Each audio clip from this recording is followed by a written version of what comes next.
Dumelang, welcome to Face the Nation. My name is Clement Manyatela. Great to have you with us here on SABC News. On the show tonight, should the Justice Minister Thembi Simelane resign? The calls for her to step down are growing from various organizations following revelations that she received a loan from someone who is accused of being part of the looting of VBS, someone who in fact is being charged by the law enforcement authorities for his involvement. The EFF is one of the organizations calling for her removal from cabinet. EFF Central Command Team member Anthony Matumba speaks to us tonight. The DA will also join us. They want the minister to appear in parliament. Also on the show, what is it going to take to resolve the dysfunction in our municipalities? The Auditor General Tsakani Maluleke has raised alarm over local government audit outcomes not showing meaningful improvement. She released the 2022-2023 Consolidated General Report earlier today, citing little change despite commitments being made for improvement. Only about 34 municipalities out of 257 obtained clean audits. The Auditor General speaks to us tonight. But first, my comment.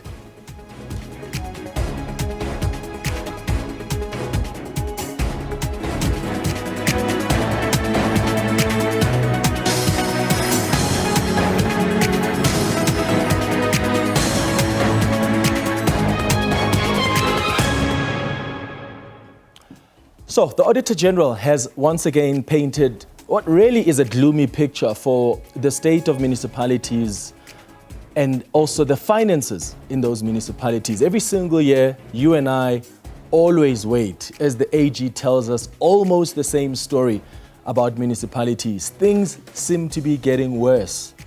Here she is painting the picture earlier today as she was releasing this Consolidated General Report on local government audit outcomes. If you look at the 34 clean audits, you can see quite clearly that we are going backwards in terms of the number of clean audits that are being delivered within the local government system. We are further behind than where we began with this particular administration. A clean audit is where that particular auditee has got credible financials, they have a useful and reliable service delivery report, and they have complied with key laws and regulations that relate to financial and performance management. It's important for me to highlight that of the 34, there are 30 that have got repeat clean audits. Some of them had clean audits in the previous financial year, and a large number of them have had clean audits for multiple years.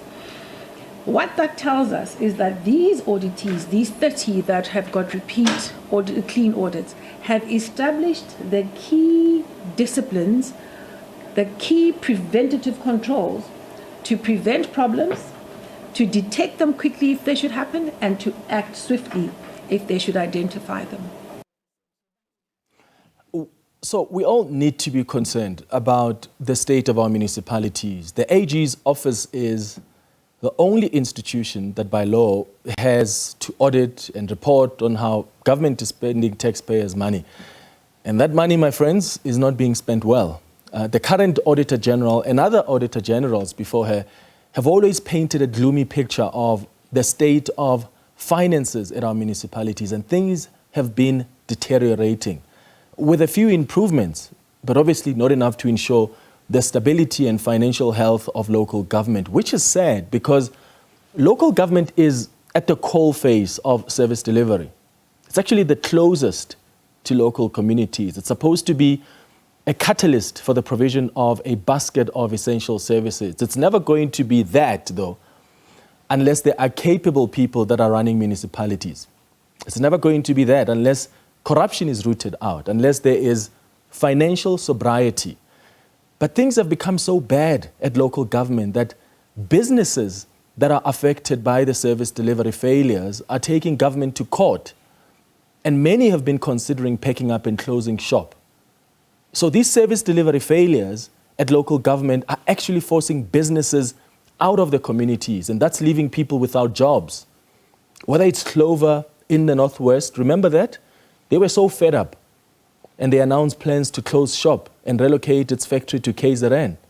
Or Twiza, the biggest company in fact, biggest employer in the Komani, in the Eastern Cape.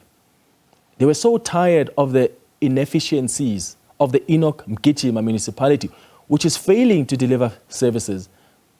And they were also considering leaving.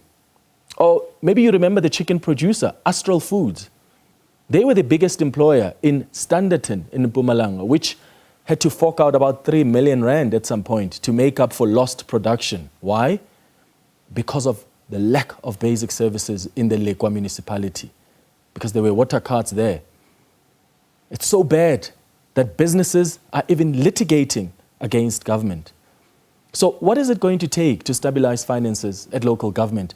The Auditor General called for the professionalization and capacitation of the local government sector and for the culture of ethics and accountability to be instilled. It's important that there be attention to professionalizing local government and to capacitating local government. Crucial that there be people of competence, people of good ethical posture, people of conscientious attention to their duties, and people who will do what they're supposed to do and be willing to be held accountable for it. Also important that we worry about getting everyone in the ecosystem of accountability focused on building capable institutions. And yes, that's going to take time.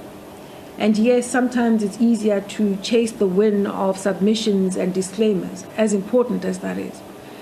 But it's important also that we worry about building institutional capabilities for municipalities. As you would have heard earlier on, even the metros have got weakened capabilities to do what they're supposed to do. And lastly, it's imperative that there be a focus on building a culture that's characterized by ethics and accountability. But how do you achieve that when political parties don't often deploy capable people in councils, as mayors, as management in the metros? Because I think until local government is professionalized, as the Auditor General says, to ensure this culture of competence, we're not going to get anywhere. And I'm interested in what your thoughts are tonight. Because part of the reason why there's so much dysfunction at local government is that some of our public officials don't have the skills and capacity for the positions that they occupy. Remember that assessment that was compiled by SALGA, the South African Local Government Association, that found about 62% of councillors had been unable to use basic computers to enable the passing of crucial municipal budgets. The presidency also indicated a while back that only 53% of senior municipal managers meet the minimum competency levels. So when you look at this reality, of course there will be dysfunction at our municipalities. So the question I'm asking you tonight is, are you surprised, first of all, by what the Auditor General has revealed today? And what do you think is the reason behind municipalities' failure to obtain clean audits? Is it the lack of culture of accountability?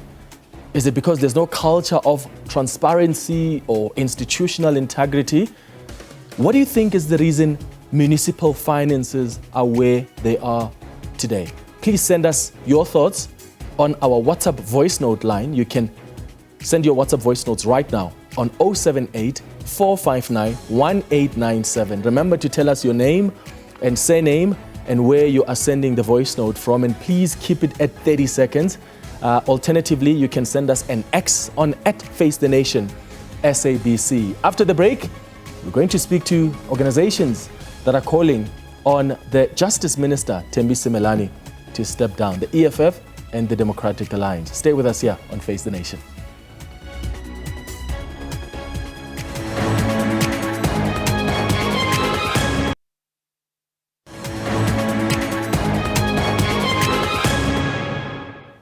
Welcome back. The EFF is calling for the immediate resignation of Justice Minister Thembi Simelane following allegations that she secured a loan of about R500,000 rand from a company that allegedly brokered investments of nearly 350 million rand by the Polokwane municipality in the now defunct VBS Mutual Bank in 2016. Simelane was serving as Mayor of Polokwane when she allegedly secured the loan. The EFF Central Command Team member, Anthony Matumba, joins us now on the line.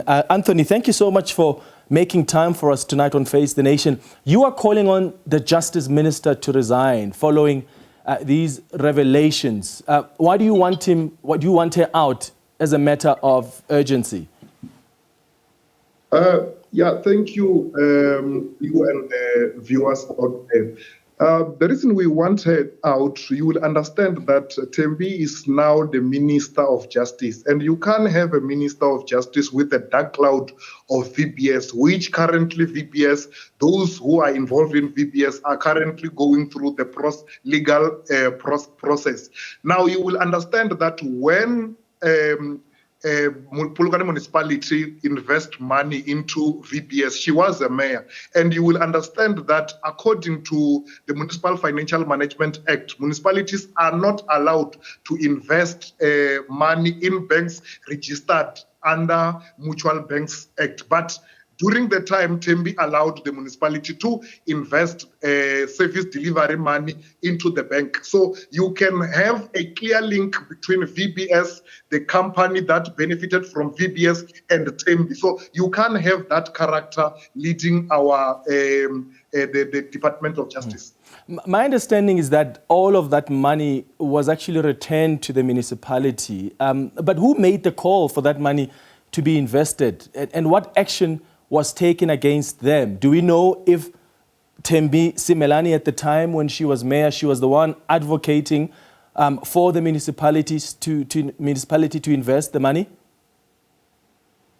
As the political head of the municipality, there is no investment that take place without her knowing about the investment, because you will understand that according to the investment policy of Polokwane municipality, the investment must be published on the newspaper, and also the investment portfolio must be given to the mayor, and also the council must approve of that investment. So as the political head, she knew that there was an investment to be made. She knew that there was investment made. So at any time, she had the power to pull off the plug of this investment, but she didn't. And also, she knew, as a mayor, she knew that the law or the Municipal Financial Management Act do not allow the municipality to invest that money in VBS. And the other thing that we can go as far as questioning is, what was that money that she invested meant to do? Because normally you will find that it's not a surplus, it's money that could have been used to develop the municipality, because Polokwane municipality is a developing municipality. It's not a municipality that you can take money and say you are investing for later use. As things stand, Polokwane municipality as it is in terms of infrastructural development is still back. They need to develop more infrastructure. But you can see that you can't then take the money to develop the municipality and take money to develop the community, then you go and invest it. So you can see that there is a problem there. She knew about it. So also, and the point I suppose you're raising is that there's been an impact on even service delivery as a result of that money leaving the Polokwane municipalities going into VBS. The impact is not only there. The impact, first, it's the impact in VBS, because taking that money to VBS and creating a liquidity in VBS, knowing that that money must be pulled at any time because the law doesn't allow. Immediately when they pulled the money from VBS, it created liquidity crisis, which collapsed the VBS. Again, it created a service delivery crisis, because like I've said, Polokwane is underdeveloped municipality.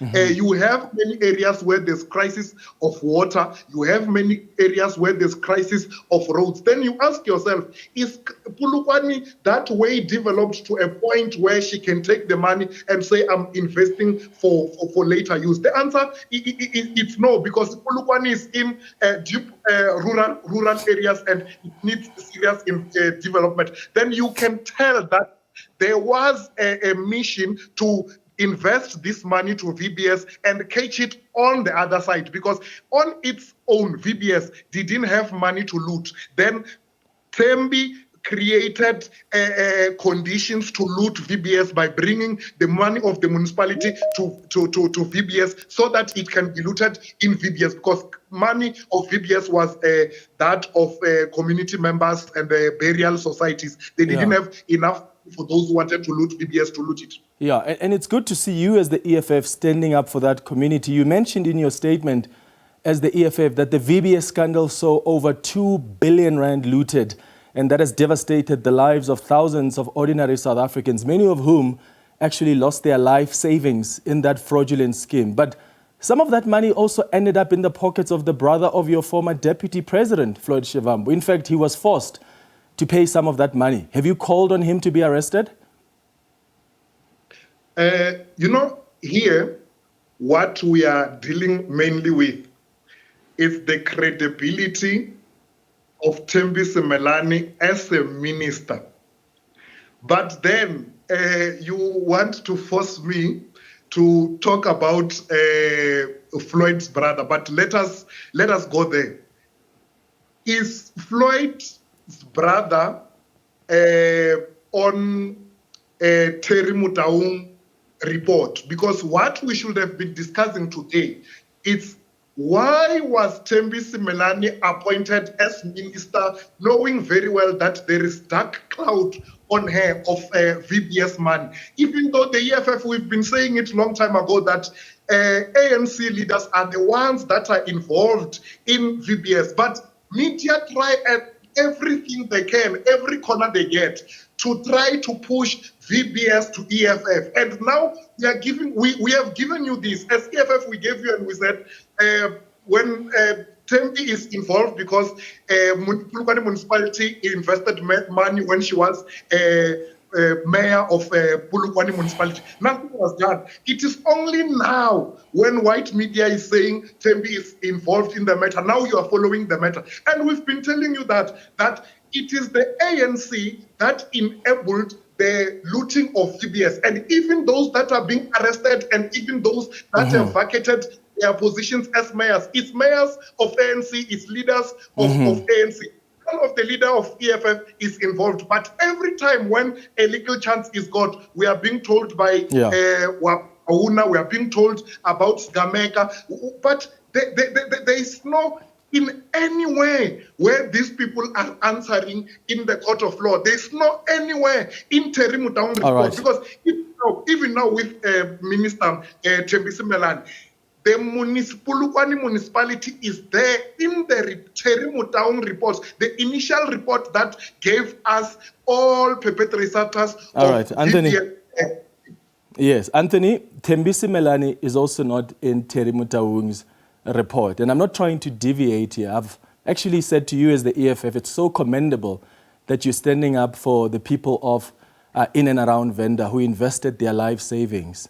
And I'm saying to you that this is a good stance that you're taking on the minister, on the Minister of Justice, that she has to resign while the investigations that continue.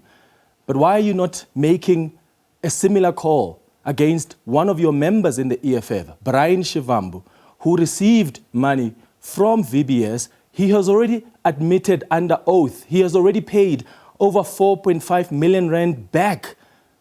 That's what one of your leaders, Advocate Dalimpofu, told me. He said he's already paid back some of that money. That's money that he shouldn't have received. So what I'm saying is, why haven't you called on him to also step down? I agree with you with the minister. Let's put that aside. You've made that point. We agree. I'm saying there are many other people that are involved here. One of your own members, Brian Shivambu, whose brother is Floyd Shivambu, has been implicated, and even he's had to pay back some of this money. Why are you not calling on him to also be arrested? No, thank you. You said Minister Thembi is not in the Terry Mutaung's report, but in the Terry Mutaung report, it's saying Polokwane municipality invested the money. And during the time of investing the money, Minister Thembi Simelane was the mayor. So she is the mayor that invested. So we are clear on that. She is in the Terimu report. Now, let me take you there, even the viewers, how you link EFF to VBS. You say Floyd, our member, Floyd Shivambu's brother. But if I am to ask you, he's our member from which branch? Do you have proof that he signed membership of EFF? You do not have that proof. But immediately, because he is the brother of Floyd Shivambu, then EFF is involved. If tomorrow my brother that I didn't send anywhere, my brother who's not a member of EFF, go and do other things there, are you going to say is the EFF that did it? You can see that it's a long road that you are taking in order to link EFF with VBS, something that you can see that is not there. You are even saying he's a member of EFF. Member of EFF on which membership? From which branch? Just because the guy is Floyd's brother, does that mean he's a member of EFF? Did EFF took a resolution to say, this is a CCT resolution or a branch resolution to say, go and involve yourself in VBS, we'll take care of that. Yeah. Now, decisions of an individual who is a brother of a member are now decisions of EFF, and EFF is implicated. EFF is going to be implicated in many things because we have relatives who are in jail, we have relatives who are doing things, and those relatives, by the beauty of being our relatives, are their VBS. Yeah. So now you have just clarified that media is doing everything that they can do to involve the EFF in VBS, because now I can give you, in Terimu Town report, there is no anywhere where the word EFF is written. But I can confirm to you that in that report, there is where ANC is written. There is where ANC leaders are written. There are ANC leaders who are appearing in court. But there's not even a single member, even a single leader of EFF who appeared in court. But still, you push the narrative that EFF is involved. Now you are giving for Brian Shivambu. I don't even know which branch he belonged to. I'm scared because I can defend him, and I found that he's a member of ANC or a member of MK Party. So EFF MP Floyd Shivambu has been fined in Parliament, and I'm sure you're aware of that. He's been fined for failing to disclose payments from Skamega Projects, which is a company that was implicated in receiving money from VBS, and it's owned by his brother. So even Floyd Shivambu received 3 payments from this company worth thousands of rands within 8 days back in August 2017. And Parliament has already sanctioned him. They said, we will dock your salary for about 9 days. I'm saying to you that you've got the brother of one of your former leaders who said, I'm going to receive money from this company. He received money he was not supposed to have received because that was a fraudulent transaction. That money was not received because he rendered some services, which is why he has actually decided to pay back some of that money. Do you think that he shouldn't go to jail for that, or he shouldn't be held accountable for that? Again, we are misleading the nation here.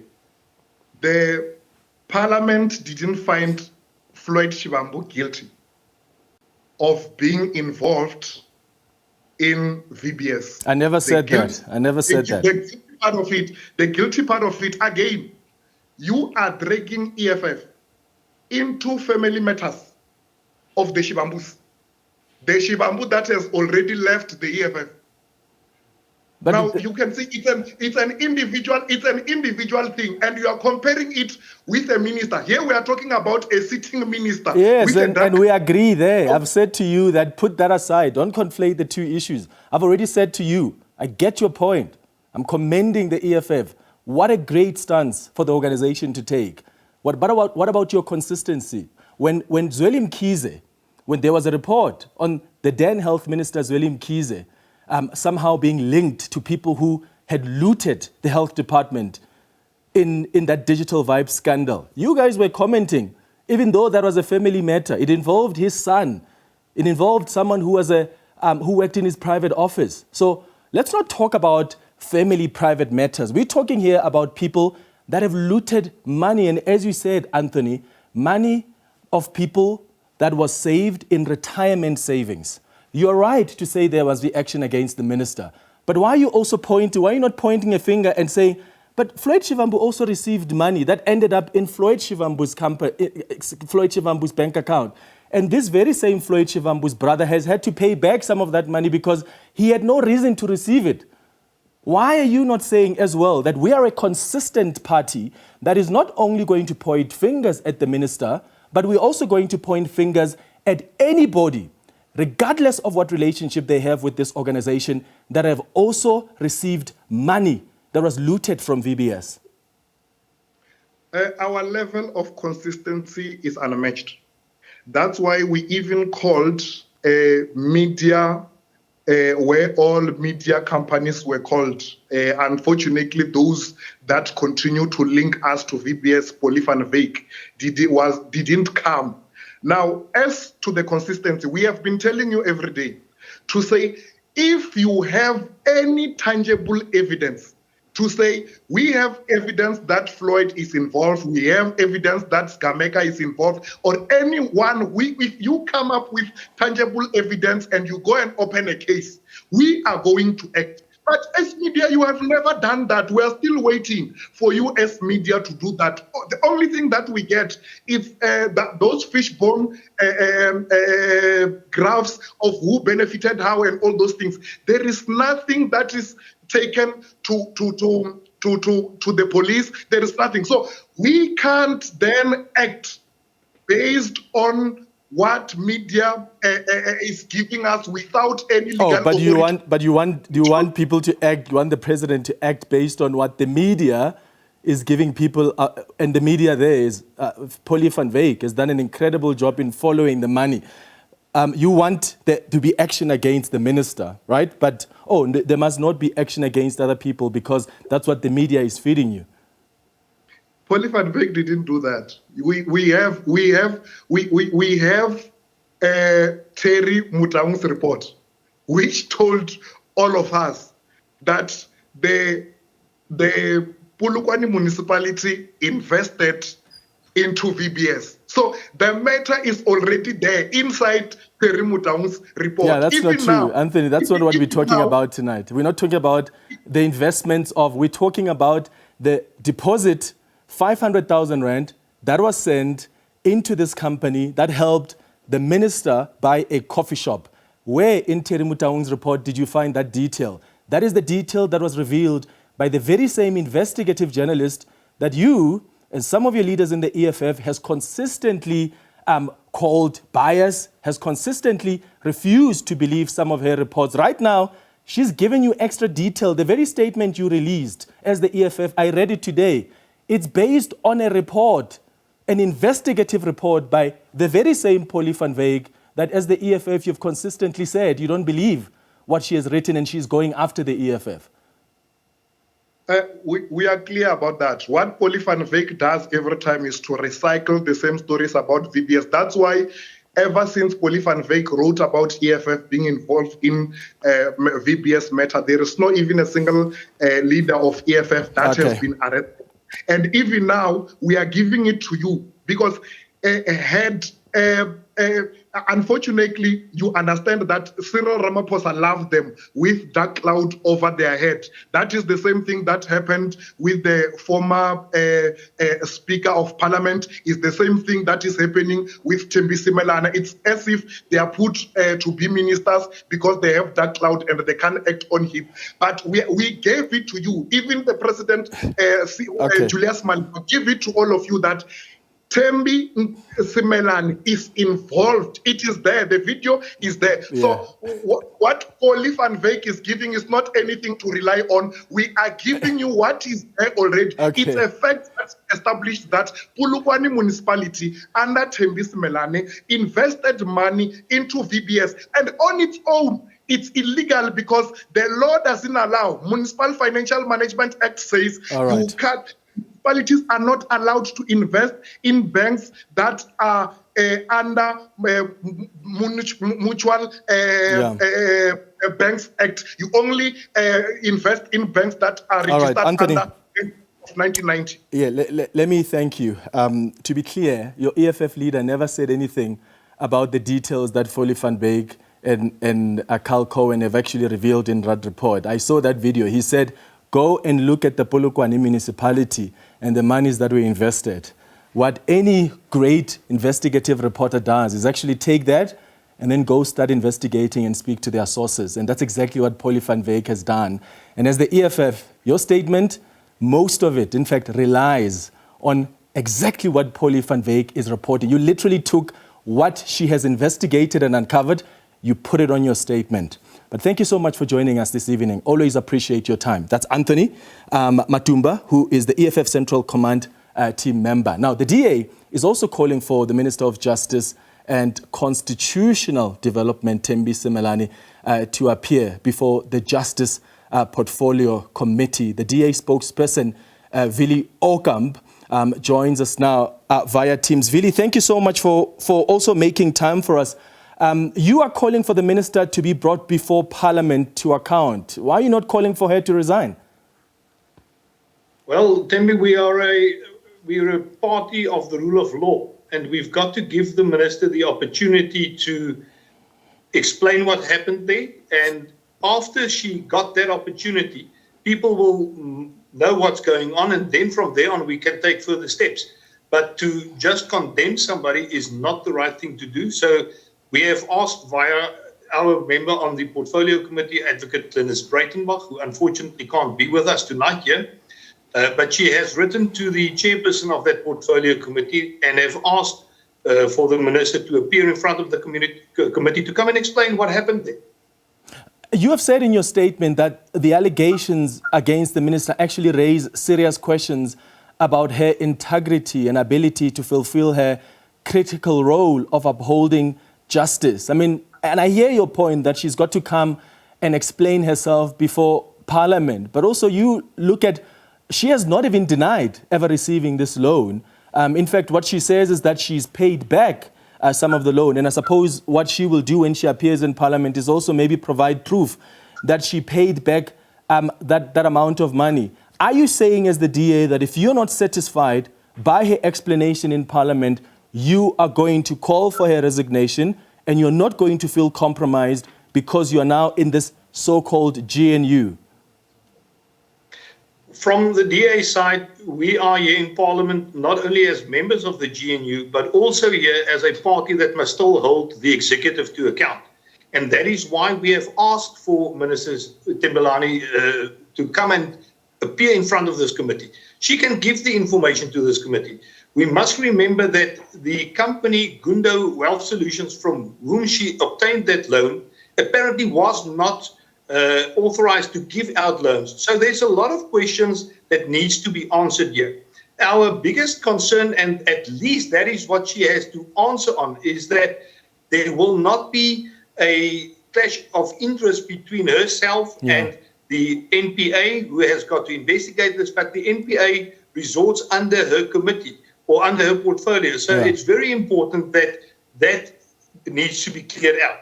How confident, though, are you that the NPA will be able to exercise its mandate without fear, favor, or prejudice, despite these allegations against the person who oversees this body, which is the Justice Minister? Well, that is why the DA says that at the very least, the minister needs to be brought before Parliament to account for what measures she intends to put in place to manage that glaring conflict of interest between herself as Minister of Justice and Constitutional Development and her role involving the National Prosecuting Authority. She must at least come and tell us that, so that we know that if she and when she gets investigated, that it will be done without fear and favor by the National Prosecuting Authority. All right. DA spokesperson Vili Okamp, thank you so much for speaking to us on Face the Nation tonight. After the break, we speak to the Auditor General Tsakani Maluleke. She's painted once again a gloomy picture of the state of finances in our municipalities. And also remember, the question we're asking you tonight is, one, are you surprised by what the Auditor General revealed earlier today? But two, what do you think is the reason behind municipalities' failure to obtain clean audit? Is it the lack of the culture of performance, the culture of accountability, of transparency, of competence? What are your thoughts? Send us a tweet or send us a WhatsApp voice note. We'll look at some of your tweets and play some of your WhatsApp voice notes before we wrap up the show.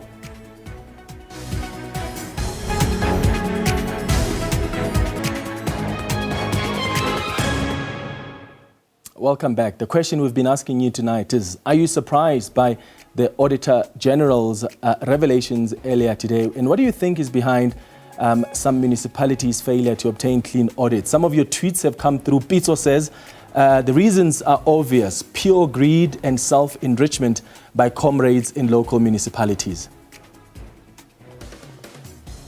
Diban says, as long as we do not prosecute these officials, we can forget wanting clean audits and service delivery. Wandila says, nepotism is the root cause leading to unprofessionalism of the institution and collaboration between politicians and officials. The municipalities should be under administration. Viva says, deploying incompetent personnel based on cadership. No less, nothing more. Thank you so much for your tweets. We've also received your WhatsApp voice notes. We'll play them as we wrap up our conversation with the Auditor General Tsakani Maluleke, who has raised alarm over local government audit outcomes not showing meaningful improvement. She released the 2022-2023 Consolidated General Report, citing little change despite commitments made for improvement. Only 34 municipalities out of 257 municipalities obtained clean audits. The Auditor General joins us now via Teams. Auditor General, thank you so much for making time for us. Welcome to Face the Nation. Thank you very much, and a warm greeting to you and to your listeners. So every time you release these audit reports on local government, we almost expect a gloomy picture of the state of finances at municipalities. It seems like things are sort of getting worse with a few improvements, but the picture is one of deterioration. Well, what we've said is that we seem to be going backwards in terms of these audit outcomes, and that does translate to how municipalities function as they seek to fulfill their service delivery mandates. If you look at the service delivery gaps,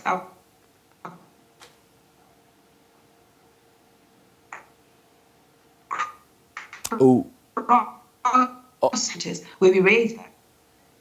All right, Auditor General, we seem to have some issue with that line. I think you were breaking there. So let's just try give it another shot, and if it fails, we're going to try and dial you again so we can re-establish that line. Just please finish the point you were making.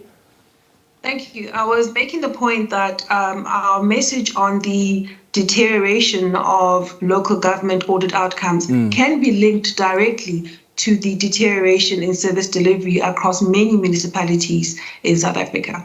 Okay. You have revealed that 34 of the 257 municipalities achieved clean audits in the 2022-2023 financial year. That's down from 38 for the previous financial year, if I'm not mistaken. I mean, that signals no improvement in local government. When it comes to fruitless and wasteful expenditure, where are you putting that amount at? We've put the number at still a growing number, which should worry all of us. I think it's in the order of 7 billion rand. I don't have it in front of me. But the point we keep making is this. Unless there is attention to ensuring that the people that run municipalities have the skills and the discipline that is required to build institutions that can prevent fruitless and wasteful expenditure, that can prevent money being spent in a way that's not consistent with what it's supposed to be spent on. Unless you get people in those municipalities doing that work on a regular basis and being held accountable for doing so, we're not going to get to a point where fruitless and wasteful expenditure goes down, where irregular expenditure goes down, or where even unauthorized expenditure goes down. My invitation to all of us that read the reports from the AG and understand the messages we share is to please appreciate that there's a direct link between an institution that ignores the need to build capability to manage finances properly and an institution that is unable to deliver on its mandate. If you look at the clean audits, the 34 of them, most of them are in areas where they are delivering services. They're characterized by an ability to even use the grants they get from the national government for infrastructure and using them properly. And if you look at the ones that don't get clean audits, they're the ones where projects are not implemented properly, where poor quality work is paid for, where projects are delayed, where grant funding is not spent on what it's supposed to, and where even service delivery is not reported on faithfully, and where trust between the municipality and citizens continues to diminish. Yeah, and the DA-run city of Cape Town is the only metro out of the 8 to achieve a clean audit. How are they doing it? What can other metros learn from the city of Cape Town? The city of Cape Town, much like the other clean audits, benefits from stable governance. If you look at the stability of its council, that's quite instructive, and it's a common trend across the municipalities that attain and retain clean audits.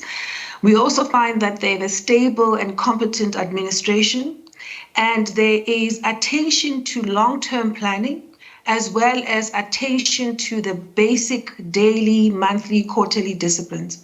And perhaps one other thing I would highlight, it is that when the AG raises matters following our audits, or when internal audit raises matters when they do their work, the management responsible for that municipality responds.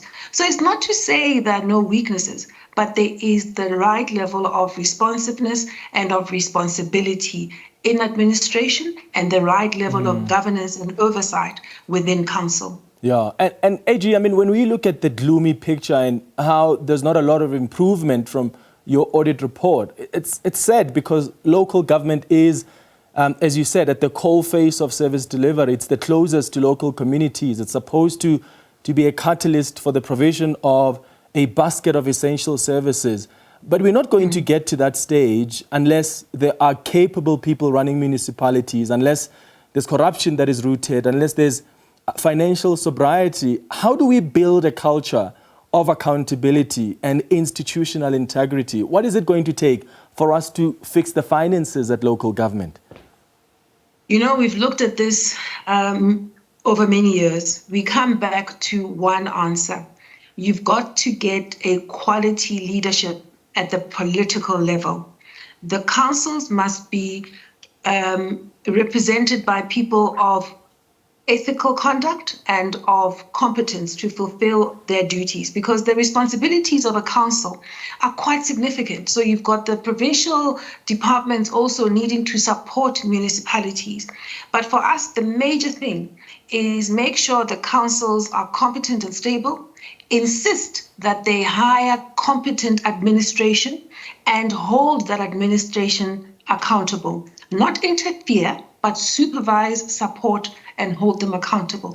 If we do those things, professionalize administration, capacitate the councils, we'll start to win a lot of these problems over. Yeah, and I suppose the problem is that, some of the political parties, don't deploy people with that capacity you speak of, and that causes the problem. So maybe until government, as you say, is professionalized to ensure that culture of competence, then we're not going to get anywhere. Do you think that we need some rules to sort of force the parties to deploy capable people? Because at this stage, as you know, AG, there are no rules that says a party must deploy councillors who, let's say, maybe have at least matric or post-matric qualification, or a mayor who's got these kind of qualifications. But sometimes metros and municipalities are dealing with complex issues, and sometimes you've got mayors that don't even have matric. And we expect them to understand the most complex of crises and come up with solutions when, in fact, really it's just wishful thinking. We've got to get to a point where the political parties understand that if local government is so crucial, then they've got to send their very best to local government, not what we keep seeing year after year. And we've got to make sure that the political parties hold their deployees that hold particular positions in local government accountable, politically accountable. We can set the rules we like, and we can also make promises, but unless the political parties make it their business to deploy quality representation in the local municipalities and hold them accountable politically, we're going to continue to misfire. Yeah. How are you using your enhanced powers to demand action and accountability? And from the experience you've heard, has that helped in some way? It has helped. We've seen that when we raise the material irregularities, we get the accounting officers to do what they should have been doing anyway.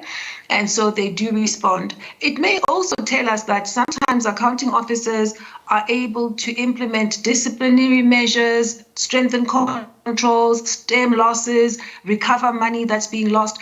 And they do this on the basis that there's a material irregularity. We've then got to think about what makes it difficult for them to do that in the absence of an AG material irregularity. And much of it comes back to the type of political leadership that supervises them, whether they insist that accounting officers do their work in accordance with the law on a regular basis and hold them accountable for it. Yeah, I mean, and sometimes you've got these officials who resign before disciplinary action is even taken, and later you see them resurface at other government entities. How can that be dealt with? Well, if I look at the professionalization framework that was approved by Cabinet in the context of the 6th administration, it holds great promise in terms of pushing back on these behaviors and these choices that are made about deploying people from one place where they did wrong into another. It advocates for professional people who have competence, who subscribe to a code of ethics and are held accountable for it. It deals with ongoing professional education for public servants, and also deals with tenure so that people are not moved around and create instability in administration. So we have been recommending for 2-3 years now that framework that's been approved by the 6th administration should indeed be implemented urgently and with decisiveness across all spheres of government, particularly local government. What about the role of law enforcement agencies? Are they following up on issues that you identify in your reports? Because, I mean, you have found in the past that there were cases of, for instance, employees who awarded tenders to family members for COVID-19 procurement. And over the years, you also, you find things and include them in your report. Do you have law enforcement agencies that follow up on that? How can you guys collaborate to ensure this culture of accountability? Yeah. These powers have given us an ample opportunity to deepen the way we collaborate with different law enforcement agencies. And so through the referrals we've been able to make towards the law enforcement agencies, we get them to act on matters that we identify. We're also seeing that they do act on matters that accounting officers refer to them. Some of the examples would be that in 2019, a contractor in Machabeng ended up being overpaid to the tune of 7 million rand. The accounting officer then failed to follow up and do what they were supposed to do, which is to investigate and recover money that was being lost. We then referred the matter to the Hawks, and 2 years later, we understood that they had arrested 3 people, and the journey of at least ensuring that there are criminal consequences is underway. Our concern, obviously, is also that the recovery of the money that was being lost may not be possible because of the time that has elapsed. So in a nutshell, I'm saying that we're seeing that accounting officers do respond when we raise MIs. We've been able to protect resources to the tune of 900 million rand on the basis of financial losses that we had identified totaling 7 billion rand. And yes, I know there's a great distance between 900 million rand and 7 billion rand. We can only close that gap if accounting officers do what they're supposed to do. In terms of law enforcement, we are seeing action on the matters we raise, but also on the matters that accounting officers refer when we insist on it. The pace at which the criminal investigations happen needs to improve. However, it is encouraging that we are seeing impact following what we've raised and what accounting officers do refer. Yeah. Where is COGTA in all of this? Is there sufficient support from even COGTA and Treasury for these struggling municipalities? And does that support come in quick enough? Because, often when you attend these SALGA conferences, you hear how mayors often complain that, Treasury and COGTA only intervene when the crisis is way too deep. Do you find that COGTA and Treasury, respond in time when they're dealing with these municipalities that are struggling? We've often raised this concern that all too often the response is to put a municipality under administration when the damage has already set in. We've been engaging with the COGTAs, whom we happen to audit as well, and to bring into their line of focus their responsibilities in terms of overseeing and supporting municipalities on a regular basis. I'm pleased to report that a combination of offices of the Premier, provincial COGTA, and provincial Treasury working together has helped municipalities submit financial statements when they were not doing so, has helped municipalities move out of disclaimers of audit opinion when they were struggling to do so. So we're seeing some impact following the action taken by the provincial government with coordination between those three: Premier's Office, Provincial Treasury, and the provincial COGTAs. There's still some way to go before the COGTAs demonstrate that they have the skills, the capacity, and the disciplines to do what they're supposed to do on a regular basis, but it is encouraging to see the attention being placed in that area now. Tsakani Maluleke, the Auditor General, thank you so much for making time for us this evening. Thank you very much for affording me this opportunity. All right, the question we've been asking you this evening is, are you surprised by what the Auditor General has revealed today, and what do you think is the reason behind the municipality's failure to obtain clean audits? Do we lack a culture of performance, accountability, or transparency, or are we lacking that culture of institutional integrity? Let's start with more of your tweets. Mzuvukile says the findings of the Auditor General are continuously ignored. There are no officials who are being punished for using the state resources recklessly. Makhato says the reason is obvious: corruption. Comrades always want to eat. Mtutuzeli says, good evening, Mr. Manyatela. This problem won't go away. Unfortunately, we are led by people with no conscience. It's about themselves. You can't have wolves taking care of sheep. They rely on consultants. Muleleko says, local municipalities are extremely political. It is difficult for management to take control because junior people are too powerful at that level. The bar for who qualifies to be a councillor is extremely low. And that's precisely the point I was raising with the Auditor General, that the law doesn't force political parties to appoint people who are qualified to be councillors. And sometimes councillors, in fact, not sometimes, councillors have to hold the executive accountable. Similarly, in Parliament, when they have to hold the executive accountable, it's councillors at local government who have to hold MMCs accountable. But if they can't read financial statements, if they don't understand some of the complex matters that local government deals with, how are they going to hold those executives accountable? Let's take a listen to some of your tweets you've sent us this evening. Hi Clement, this is Benazir. I just want to weigh in on the question that you've posed. I think one of the major challenges that South Africa has always struggled with is the cadre deployment processes that happen at municipal level, where cadres are deployed in positions that they're not qualified for, and the repercussions are long term. But as a result, I mean, there's no way that a municipality will receive a clean audit with a management that is not equipped to manage the operations effectively. Silas Jangampewa here from Merkuruleni municipality. It's all cadre deployment, bro. Cadre deployment is what's killing us. Thanks. Hi, Clement. Great show as usual, man. Thank you very much. I think the reason why the municipalities are performing so poorly is because of the people that they hire and the processes that they use to hire those people. Because mostly they just put up an ad and say they are hiring people, but no one gets hired through the ad or through the interviews that are held in that ad. Tsepo Manyani, Jamestown. Hey Clement, how are you doing? This is Stanley from Matsulu, Nelspruit, Mbambele. I think one of the biggest reasons is that these leaders, these political leaders, they deploy or they put in, should I say, they put in councillors whom they believe that they have more masses, whom they believe they are capable of bringing people to vote for them. So most of them are unqualified. So that's why we have these big issues in our country. Sam Alekwatrikopis Clement Dumela. The main downfall of our municipalities lies in cadre deployment.